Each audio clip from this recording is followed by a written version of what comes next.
Welcome back to the Gardening with Joe and Holly radio show.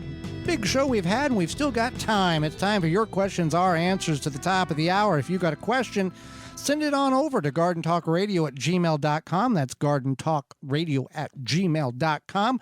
Or if you'd like to talk with us, give us a call, 1-800-927-SHOW. That's 1-800-927-7469. Toll free, coast to coast. If you can't get you on the show, leave a message and we will call you back with the answer to your question. 1-800-927-SHOW. Brought to you by Proclamation Goods. Proclamation Goods creates cookware for the eco-conscious home chef. Their pans are non-toxic, have a lifetime warranty, and are made in Wisconsin. Their award-winning stainless steel Proclamation Duo cookware set is a 12-inch skillet and a stock pot that doubles as a wok. Best of all, the skillet and stock pot hinge together to form a Dutch oven. It's 2 pans with the versatility of 10, empowering you to cook more with less. If you care about your health and strive for a more sustainable lifestyle, then Proclamation Goods is for you. Supply is limited, so order yours now at proclamationgoods.com. All right. Had a bunch of questions come in this week. Thank you very much for those. And we're going to see what we can get through here. The first question here is sponsored by Fleet Farm and fleetfarm.com, Holly. Places near me are starting to put their seeds on sale. Will the seeds be good for next year's season of planting? Yes, seeds can be good for several years after they are bought, and this is by the sell-by date. If kept in a cool, dry place based on the variety of seed you have, maybe 3 to 5 years, 7 years. A rule of thumb is every year the seed is not planted, it will lose 10% of its viability or chance it will germinate. 5-year-old seeds, so half would grow. Also, the size of the seed, like radish, carrot seeds are smaller as opposed to like pumpkin and sunflower seeds. Right. Onions, leeks, you're maybe squeezing 2 years at max out of them with a dramatic decrease in viability after that. So, yeah, certainly purchase them if you can get them for a fraction of the cost. If you go to jungseeds.com, coupon code 10TG22, get 10% off your order as seeds go on sale across the country. All right, Holly, what type of fertilizer do you recommend? Well, we have 3 that we would recommend for you. Each have their own benefits. We would suggest you could use Ivy Organics 6 Macro, ivyorganics.com. Use code radio10, get 10% off your order. You can use Simple Grow worm castings. We've talked about that on the program. You can also use Johnny Appleseed Organics is another organic means of feeding your soil that feeds your plants. So there's a couple of different options. When it comes to fertilizer, and Holly, you can jump in if you want. When it comes to fertilizer, we want to really avoid the chemical fertilizers because they're not... Because your plants become addicted to them, essentially. Okay.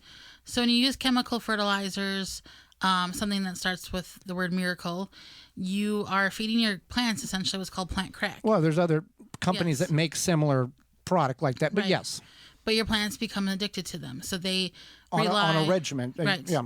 So they rely on getting that boost from the plant food, the artificial synthetic fertilizer, as opposed to if you're building your soil, then your plants have a healthier ecosystem to grow in where they're getting their nutrients naturally and organically from the soil versus a synthetic chemical. And there's also some, you get really technical. There are negative and positive charges that the synthetic will attract to the water and the organic will repel the water.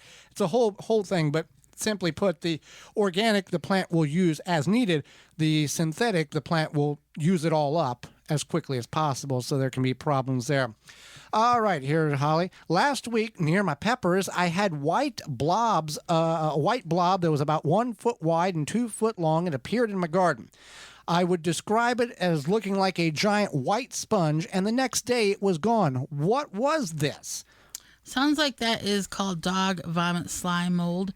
It's not toxic, but it does occur like in warmer weather, moist conditions, and it feeds on decomposing organic matter. It's also a decomposer itself. Sometimes you don't see it because if it's you will see it like in mulched areas, but sometimes you don't notice it because it just kind of pops up.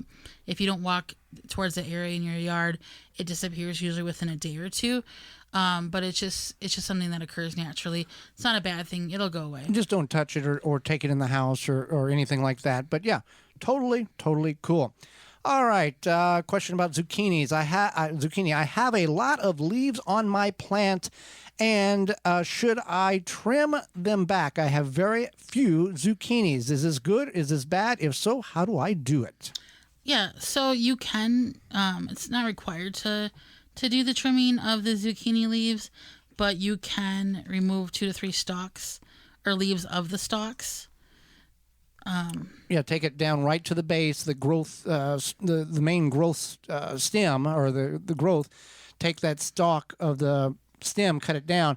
You don't want to remove too many, otherwise you kill the plant. But if you remove a couple to allow a little more sunlight in there, maybe allow some pollinators to get in there, it can stimulate the plant to produce more flowers and more zucchini. So that is a doable thing. It's not just be careful how much you trim off when it comes to that. All right, here. I have tomato plants and I have a problem. They are tall and bushy. Someone told me to cut the top of them off, and I've never heard of this before. Can you advise on the cutting of the top of the tomatoes off? My plants are bushy, lots of flowers, and some green tomatoes are forming. I did not prune. I do prune the suckers. Anything you can help me with? Should I cut the top growth off? I mean, I wouldn't. Some tomato plants get bushy, some get viney, but I wouldn't cut the tops off. I would just let it do its thing. You can prune the suckers, and if you don't know what a sucker is, it's if you look at the main stem of the branch and then you look at the offshoot, there will be a growth between that conjunction. Yeah. So that's a sucker. You can trim those. We don't because we just plant too many tomato plants. But you can trim those, but I wouldn't cut the top off. That might inhibit the growth of the plant. Right. And we're looking at late July. If the plants are tall and bushy, let them be. Now, if you're going to get into that time frame wherever you're at in the country where you're about 30 days to the last or to the first average frost in your area, and you've got a lot of green tomatoes on your plant and some of them are changing. Tomatoes, based on the size of the fruit, will take 20 to 30 days from flower to harvest. Then cut the top 8 inches of your growth tip off of your tomato plant to stress it into putting all its energy in the production of the fruits that's hanging on the plant, so you're not harvesting green tomatoes. But in the middle of the summer, don't do it. That can actually inhibit the growth, and it will potentially put that plant in a shock form that it won't produce anything else. It will just produce what's on it and be done. So let the plant grow.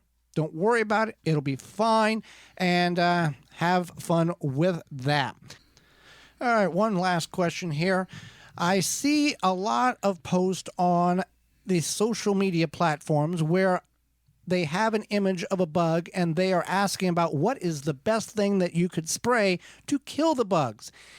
Is this a knee-jerk reaction? Shouldn't we look at what else is going in our garden? And I understand that there should be a balance of good and bad bugs. We shouldn't assume that one bug means 1,000 and sprayed, or am I wrong on that?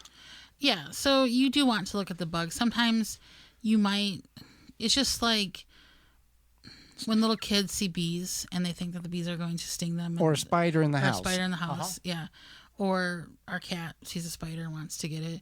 And I will relocate spiders a lot of times outside because they look like they would be healthier outside than in my home. So, yeah, you look at your garden, you might see a strange bug on a leaf of a plant one day, and until you start seeing a few more, I wouldn't necessarily be concerned.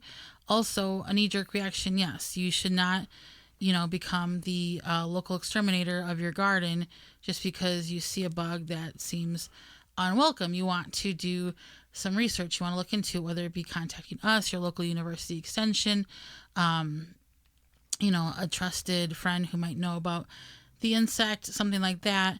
You want to just, give it a chance and see what it could be. Now, if you walk out and let's pick, you got 4 zucchini plants. You walk out and you look under your zucchini plants, and every leaf is got thousands and thousands of pick a bug.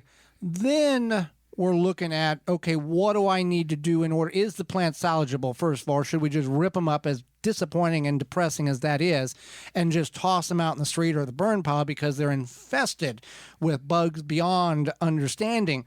Or is there something in which we can choose organically to get back in check the ecosystem in your garden? So those are things in which you don't want a knee-jerk reaction just because you saw one bug. However, if you see bunches and hundreds and thousands of bugs infesting a certain variety of plant, then the thought comes to, what do I need to do in order to get rid of those and get everything back into check, because something's out of balance here. So